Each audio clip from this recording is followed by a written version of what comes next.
Okay, I'm going to sketch this y equals 3 sine that. So first I'll deal with the amplitude, which is 3. So let me just start my grid. It'll go between +3 and -3, and sines start off here. They go up, they go down, they go up. I'm just going to do it for one period. Next, the period. Oh. 2 pi on n, which in this case is 2 pi on 2, which is pi. So the period is pi, so from there to there is pi. I can halve the value to find the value in the middle, which is pi on 2, and a half of that again will give me my maximum, which will be pi on 4, and a half over in between there is 3 pi on 4. So that's the amplitude done and the period done, but I haven't done the horizontal translation or the phase shift. Let us do that. We cannot tell what it is in this form. We must factorize. That's the same as 3 sine 2 into x minus pi on 6. This picture has to be translated pi on 6 right. So this point that starts off at 0, 0 will end up being here at pi on 6. And the curve will all be the whole exactly the same, but pi on 6 to the right.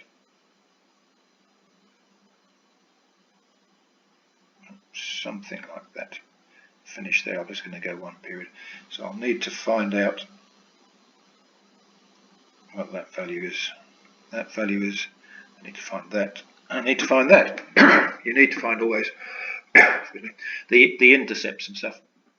So this one, we've moved pi on 6 to right, so that's at pi on 6. So that bit's easy enough. Got to find where that place is. Now that intercept is that. It was there, it's now pi on 6 to the right. So I have to work out what there's a bit of fractions for us. Pi on 2 plus pi on 6. Well, that will be times 3 on 3. That'll give me 3 pi on 6, that's 4 pi on 6, which is 2 pi on 3. So this point here is at 2 pi on 3. I will also need to know the y-intercept and the endpoint.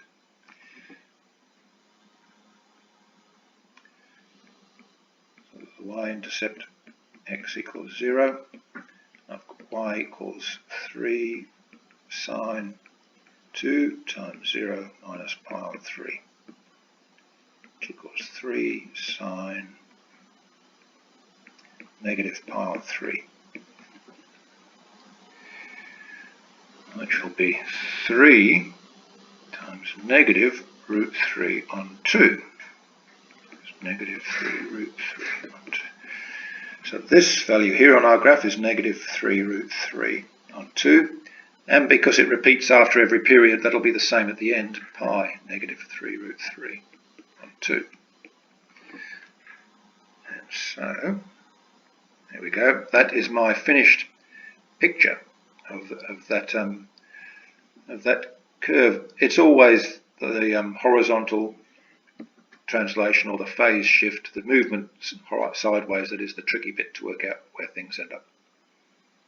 Okay, I will stop there.